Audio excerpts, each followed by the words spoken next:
तो आज का हमारा फर्स्ट क्वेश्चन है और जिसमें हम बात करने वाले हैं कि एक लैक्टोमीटर में चिन्ह कितने होते हैं। चिन्ह का मतलब यहाँ पर उससे लिया गया है, याद रखिएगा, रीडिंग्स।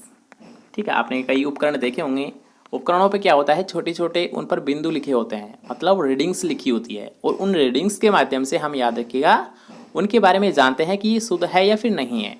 ठीक है, तो उसी प्रकार यहाँ पर आपसे पूछा गया है कि जो लैक्टोमीटर है इसमें जो रीडिंग्स होती है कितनी होती है। 0 से 20 होती है, 0 से 40 होती है, 10 to 40 होती है, फिर 10 to 20 होती है। तो अब यहाँ पर ध्यान से समझने की कोशिश करना कि लैक्टोमीटर के बारे में आपसे पूछा गया है। तो याद रखिएगा, लैक्टोमीटर की जो रीडिंग्स होती है ये होती है 0 से 40 होती है। ठीक है, राइट आंसर कौन सा हुआ, सेकंड ऑप्शन।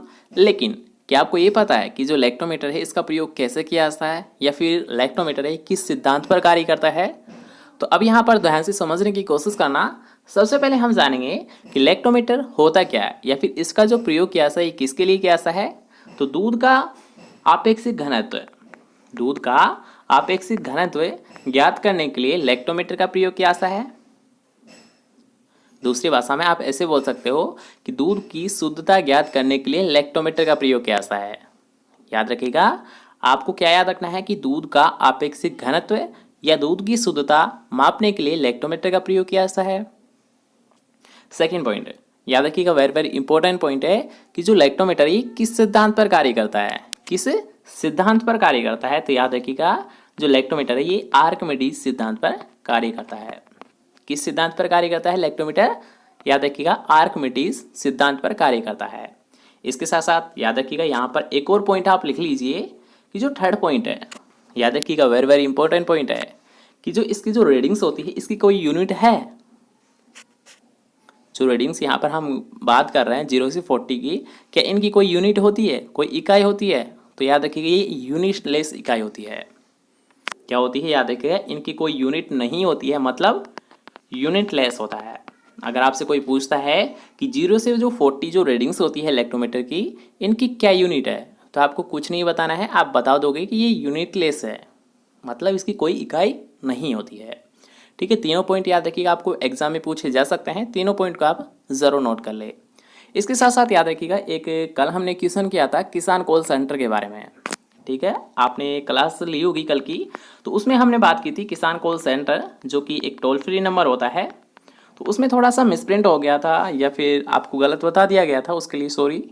तो अगर आपने नोट किया था तो उसे आप दोबारा से देख लीजिए कि जो हमने एक टोल फ्री नंबर के बारे में बात की थी वो याद रखिएगा 1800 180 1551 है। याद रखिएगा, KCC मतलब किसान कॉल सेंटर के जो टोल फ्री नंबर है वो 1800 180 1551 है, जबकि आपको कल 1500 150 1551 बताया गया था, जो कि रॉन्ग है। ठीक है, तो इसे आप सही कर ले। अगर आपने नोट किया था तो उसे भी आप एक बार सही कर ले। ठीक है, तो आप उसे एक बार सही कर ले। बाई चांस कल मिस्टेक से आपको गलत बता दिया गया था तो उसे आप क्लियर कर ले, दोबारा से नोट डाउन कर ले। और याद रखिएगा, अगर आपको कोई भी क्वेश्चन ऐसा लगता है कि ये डाउटफुल क्वेश्चन है, सर ने इसमें गलत बताया है, तो आप उसे कमेंट सेक्शन में बता सकते हो, जिससे कि हम उसे क्लियर कर पाए।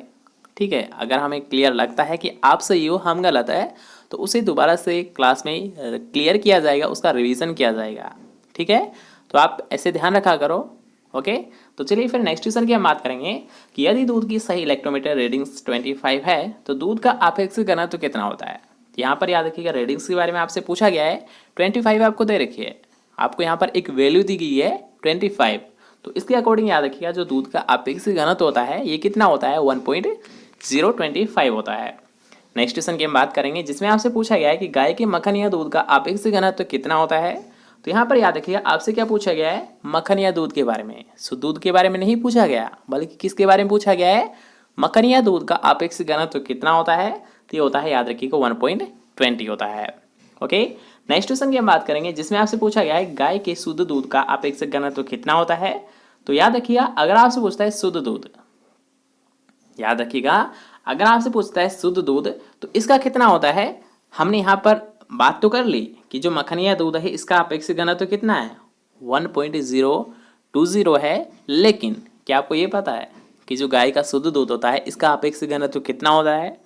तो अगर आपको आता है, ऑप्शंस आपके सामने दे रखे हैं, राइट आंसर आपको कमेंट सेक्शन में बताना है। ठीक है, इसका राइट आंसर आप खुद ही डिसाइड करोगे क्योंकि ये क्वेश्चन लगभग आपको कई बार हम क्लियर भी करा चुके हैं, तो इसमें आपको कोई दिक्कत नहीं आनी चाहिए। ठीक है, तो जल्दी से इसका राइट आंसर कमेंट सेक्शन बताइए। जब तक हम नेक्स्ट क्वेश्चन की बात करेंगे कि दूध का पीएच मान कितना होता है। याद रखिएगा, अगर आपसे पूछता है शुद्ध दूध का पीएच मान, तो आप क्या बताओगे? आपको क्या लगता है कि जो शुद्ध दूध होता है इसका पीएच मान कितना होता है? तो यहाँ पर याद रखिएगा, शुद्ध दूध का जो पीएच मान है ये होता है 6.5 से 6.7 के मध्य। कितना होता है? याद रखिएगा, शुद्ध दूध का पीएच मान ये होता है 6.5 से 6.7 के मध्य। ठीक है, तो अगर हम बात करते हैं इसके अकॉर्डिंग राइट आंसर, तो सेकंड ऑप्शन ही राइट रहेगा। क्यों? क्योंकि याद रखिएगा 6.5 से 6.7 के मध्य 6.6 आता है, जो कि ऑप्शंस में आपको दे रखा है। तो इसके अकॉर्डिंग हमारा राइट आंसर रहेगा बी ऑप्शन। नेक्स्ट क्वेश्चन की हम बात करेंगे, जिसमें आपसे पूछा गया है कि गर्भर विधि का वसा ज्ञात करने के लिए जो गंधक का अम्ल गर्भर विधि है उसमें हम याद रखिएगा वसा ज्ञात करने के लिए क्या करते हैं? गंधक के अम्ल का हम प्रयोग करते हैं। गंधक का अम्ल मतलब सल्फ्यूरिक एसिड का हम प्रयोग करते हैं, तो उसका आपेक्षिक घनत्व कितना होता है? दोबारा से देख लीजिए कि गर्भर विधि तो आपने जाना है कि वसा का आपेक्षिक घनत्व ज्ञात करने के लिए गर्भर विधि का प्रयोग किया ऐसा है, लेकिन याद रखिएगा गर्भर विधि में जो गंधक का अम्ल लिया ऐसा है जिसका सेकेंड नाम क्या होता है? याद रखिएगा सल्फ्यूरिक एसिड जो लिया ऐसा है, इसका आपेक्षिक घनत्व कितना होता है? तो यहाँ पर याद रखिएगा, अगर आपसे पूछता है गंधक का, तो इसका जो आपेक्षिक घनत्व होता है याद रखिएगा ये कितना होता है? ये होता है याद रखिएगा 1.28 या फिर 825। कितना होता है? याद रखिएगा 825। यहाँ पर थोड़ा सा ध्यान से फोकस करिए, क्योंकि याद रखिए गंधक का अम्ल है, इसका ज़्यादा ही आपेक्षिक घनत्व रहेगा। ठीक है, ज़्यादा ही रहेगा। जैसे कि मान लीजिए अगर हम बात करते हैं वसा की, तो वसा का तो केवल कितना होता है? 0.93 होता है। लेकिन अगर हम बात करते हैं याद रखिएगा सल्फ्यूरिक एसिड की, तो इसका थोड़ा ज़्यादा रहता है। कितना होता है? 1.825 होता है।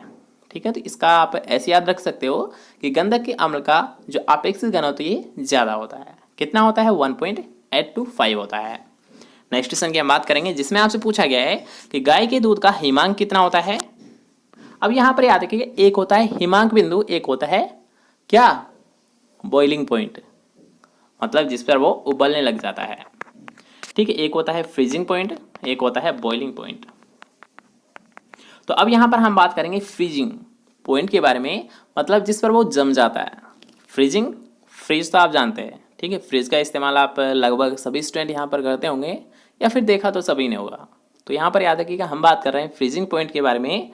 तो दूध का जो हिमांक बिंदु होता है गाय के, तो याद रखिए ये होता है माइनस। फ्रीज हो रहा है मतलब जम रहा है, तो माइनस में ही होगा, ये तो आपको पता होगा, या फिर जीरो तो आपको पक्का। ठीक है, आप थोड़ा सा कॉमन सेंस भी यहाँ पर लगा सकते हो कि अगर मान लीजिए 0 डिग्री सेंटीग्रेड अगर तापमान हो गया तो उस चीज़ तो वैसे ही जम जाती है। अगर हम बात करते हैं जैसे कि पानी, तो पानी का भी जो फ्रीजिंग पॉइंट होता है ना, ये 0 से तो ये जमने लग जाती है। ठीक है, तो उसी बारे में हम यहाँ पर बात कर रहे हैं दूध के बारे में। तो दूध भी एक तरह का क्या है? तरल पदार्थ है, तो ये भी जमेगा, लेकिन कितना? तो इसका जो फ्रीजिंग पॉइंट होता है याद रखिएगा ये होता है -0.53। ठीक है, यहाँ पर जो थर्ड ऑप्शन आपको दे रखा है इसका राइट आंसर रहेगा कितना होता है? -0.53। नेक्स्ट क्वेश्चन की हम बात करेंगे, जिसमें आपसे पूछा गया है कि जाड़े के मौसम में अधिक दुग्ध उत्पादन के लिए हरा चारा जो जानवरों को खिलाया जाता है। यहाँ पर याद रखिएगा आपको क्या पूछा है? जाड़े के मौसम में। अब जाड़ा तो आप जानते होंगे, वैसे ये देसी लैंग्वेज में है, लेकिन ये बुक में इसी नाम से लिखा गया था। और याद रखिए ये क्वेश्चन आपसे पूछा भी गया है। तो यहाँ पर याद रखिएगा जो जाड़ा जो वर्ड यहाँ पर यूज़ किया गया है ये लिया गया है सर्दी के लिए।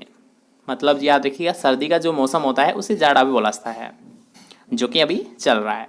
ओके, तो उसी के बारे में यहाँ पर आपसे पूछा गया है कि जाड़े के मौसम में अधिक दुग्ध उत्पादन के लिए हरा चारा जो कि जानवरों को खिलाया जाता है वो कौन सा खिलाया जाता है? बरसेम को खिलाया जाता है, ज्वार को खिलाया जाता है, मक्का को खिलाया जाता है, फिर लोबिया को खिलाया जाता है। तो याद रखिए अगर हम बात करते हैं सर्दी के मौसम में, तो सबसे ज़्यादा जो यूज़ किया जाता है वो लिया जाता है बरसेम का चारा। सबसे ज़्यादा हरा चारा कौन सा यूज़ किया जाता है जाड़े के मौसम में, मतलब सर्दी के मौसम में, वो लिया जाता है बरसेम।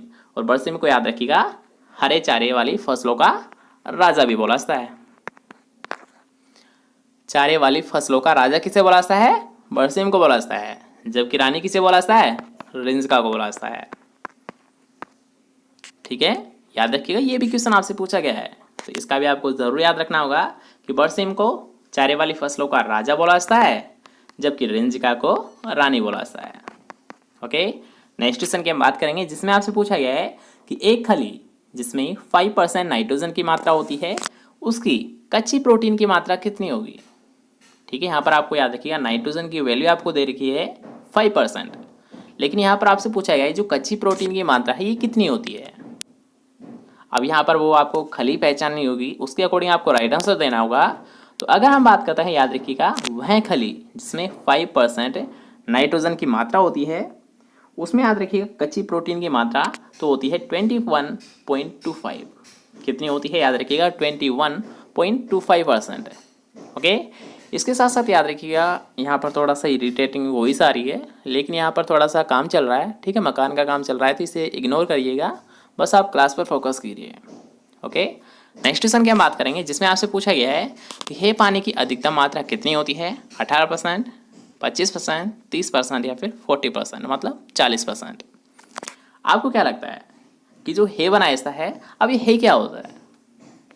हे याद रखिएगा एक होता है संरक्षित चारा। क्या होता है, हे संरक्षित चारा होता है, और इसमें आपसे पूछा गया है पानी की अधिकतम मात्रा। क्या पूछा गया है, पानी की अधिकतम मात्रा कितनी होती है। याद रखिएगा इसमें जो पानी की अधिकतम मात्रा होती है ये होती है 40%। नेक्स्ट क्वेश्चन की हम बात करेंगे, जो कि काफ़ी अच्छा क्वेश्चन है, वेरी वेरी इंपॉर्टेंट क्वेश्चन है कि अच्छी साइलेज का पीएच मान कितना होता है। यहाँ पर ऑप्शंस आपको सारे दे रखे हैं, तो आप देख सकते हो और राइट आंसर बता सकते हो। ठीक है, ऑप्शंस के अकॉर्डिंग राइट आंसर देखिए और जल्दी से हमें राइट आंसर बताइए, ए, बी, सी या फिर डी। आप कौन सा लेते हो, आप कौन सा चूज़ करते हो इसमें से, जल्दी से राइट आंसर बताइए। तो याद रखिएगा अगर आपने साइलेज के बारे में बात की होगी या फिर साइलेज के बारे में आपने कभी पढ़ा होगा, तो सबसे पहले तो आपको ये पता होना चाहिए कि साइलेज है ये सबसे अच्छा किसका बनता है। तो साइलेज सबसे अच्छा बनता है, याद रखिएगा, मक्का फसल का।